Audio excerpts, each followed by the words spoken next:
siapakah sosok yang memiliki ciri-ciri insan kamil itu? Pada siapakah?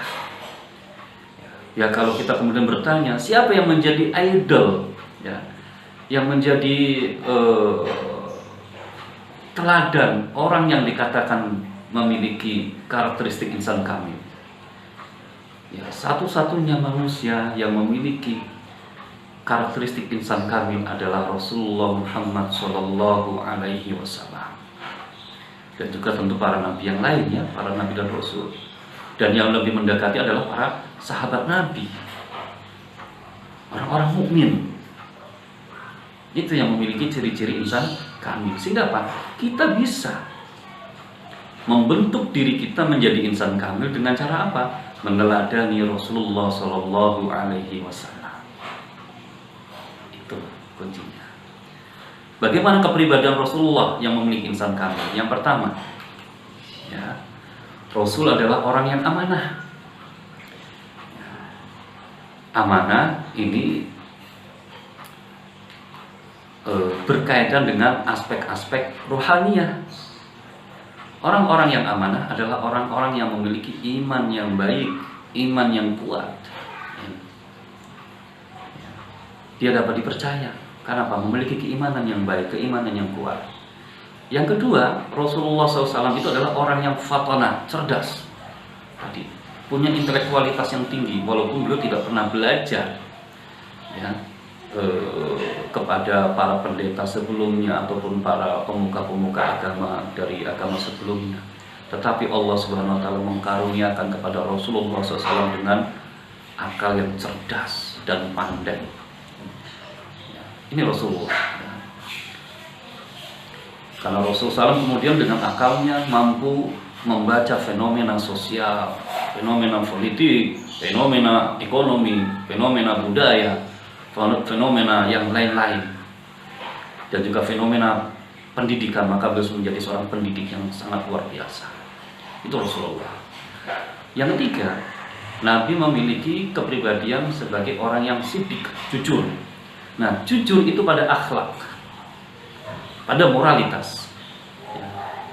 Kalau amanah itu pada aspek-aspek spiritualitas, kecerdasan pada aspek-aspek intelektualitas, dan sidik adalah pada aspek-aspek moralitas. Ini jujur, dan jujur juga ditopang karena keimanan dan kecerdasannya. Yang keempat, Nabi memiliki kepribadian yang tabligh, yang menyampaikan. Nah, tabligh ini pada aspek-aspek skill, baik hard skill maupun soft skill. Maka ya tadi saya katakan bahwa seorang yang insan kamil adalah orang yang memiliki kemampuan-kemampuan pada aspek rohani, pada aspek jasmani, maupun pada aspek intelektual. Nah, itu. Maka coba kita mencontoh dan meneladani Rasulullah SAW dalam segala lini kehidupan kita. Kita sebagai anak mencontoh kepada Nabi. Nabi selalu birrul walidain. Ya. Mencontoh Nabi sebagai orang tua, ayah, suami. Dia menjadi suami yang baik, menjadi orang tua yang baik, menjadi kepala rumah tangga yang baik. Ya. Nabi kemudian menggauli istri-istrinya dengan ma'ruf. Ini Nabi. Nabi menjadi seorang tetangga dengan tetangga yang lain, menjadi tetangga yang baik. Menjadi seorang pemimpin bangsa, pemimpin umat, pemimpin negara, dan juga pemimpin agama. Juga menjadi pemimpin yang bisa kita teladani. Bahkan beliau sebagai seorang pebisnis yang bisa kita teladani. Luar biasa Rasulullah SAW. Dan kita punya contoh yang sangat nyata, jelas, yang bisa kita teladani. Maka tentu ya kita harus mencontoh Rasulullah SAW. Tidak perlu mencontoh yang lain. Ya. Tapi ya kita bisa mempelajari kebaikan-kebaikan orang lain untuk memberi dan mendidik kita supaya menjadi lebih baik juga. Oke, ya. Nah, yang berikutnya adalah bagaimana cara kita ya, membentuk insan kamil pada diri kita, membentuk insan kamil kepada orang lain. Yang pertama yang harus kita lakukan adalah dengan cara melakukan pembentukan kepribadian, di mana identitas yang dimiliki seseorang sebagai ciri khas dari keseluruhan tingkah laku, baik yang ditampilkan dalam tingkah laku secara lahiriah maupun sikap batinnya. Itu yang dimaksud dengan kepribadian. Maka ciri insan kamil atau seseorang yang memiliki insan kamil adalah dia selalu berusaha untuk membentuk kepribadiannya, membentuk khosoisnya, ya, baik secara lahiriah maupun secara batinnya, di tempat sebagaimana tadi saya sampaikan, ya. Dengan fisik kita berolahraga, mengkonsumsi makanan yang halal thayyiban, secara maknawiyah ruhaniyah kita banyak melakukan ibadah, beramal soleh, berzikir kepada Allah Subhanahu wa taala. Secara intelektual ya kita harus banyak belajar, banyak membaca buku, membaca Al-Qur'an, membaca fenomena alam. Nah, yang kedua, dengan cara pembentukan sebagai pribadi muslim. Ya, pribadi muslim ini ada dua, yaitu pembentukan pribadi muslim individu dan pribadi muslim sebagai makhluk sosial bermasyarakat. Nah, ini yang akan kita kaji dua hal ini. Yang pertama, pembentukan kepribadian muslim sebagai individu, sebagai saksun. Ada tiga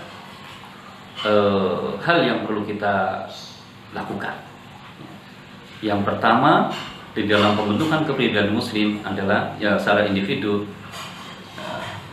dilakukan secara tidak langsung, ya, atau kita sebut dengan pranata education, tarbiyah al-wiladah, ya, dilakukan secara tidak langsung, di mana proses ini ya, dimulai di saat pemilihan calon suami atau istri dari kalangan yang baik dan berakhlak.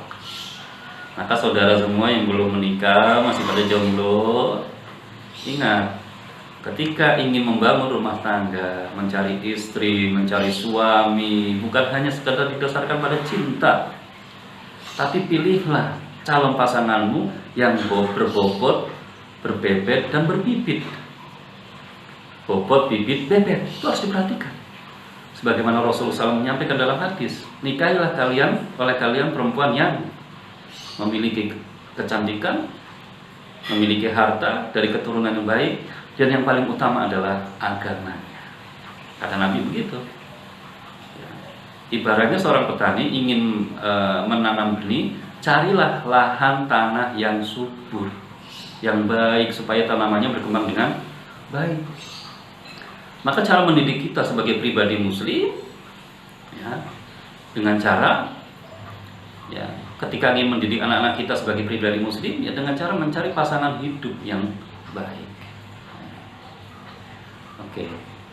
Yang kedua, yaitu education by another, ya, tarbiyah ma'a ghairihi, ya, yaitu dilakukan secara langsung oleh orang dan oleh orang lain, ya, dilakukan secara langsung oleh orang lain. Misalnya dilakukan oleh orang tua di rumah tangga, guru di sekolah, pemimpin di dalam masyarakat, dan para ulama.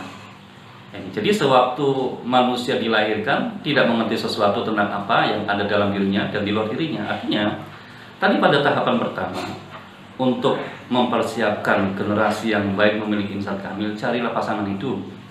Yang kedua, kalau anak itu sudah lahir, ya, sudah berkeluarga kemudian lahir, maka didiklah dengan baik.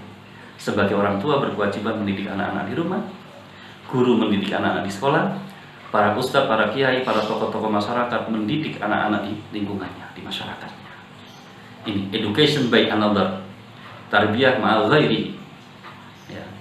Yang ketiga, yaitu self education, nah, melakukan tarbiyatun nafs, ya, yaitu pendidikan yang dilakukan melalui kegiatan pribadi tanpa bantuan orang lain. Nah, misalnya Anda sudah dewasa, maka Anda harusnya bisa belajar mandiri, self education, ya, tidak menggantungkan diri pada dosen, ya, pada ustadz, pada kiai, kepada yang lain, tapi Anda sudah bisa belajar mandiri.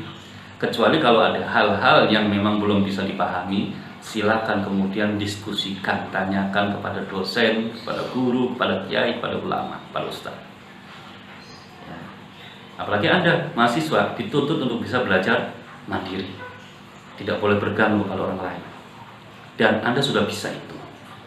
Tadi kecuali kalau masih banyak yang belum dipahami, silakan kemudian didiskusikan dengan orang yang lebih paham. Jangan didiskusikan kepada orang yang tidak paham. Nanti Anda malah tidak dapat pencerahan, tidak tercerahkan, malah menuju kepada kegelapan. Ya misalnya ini, Anda membaca buku, ya buku-buku referensi yang sudah saya sampaikan pada Anda, cari, baca, pelajari, paham, ambil makna dan hikmah.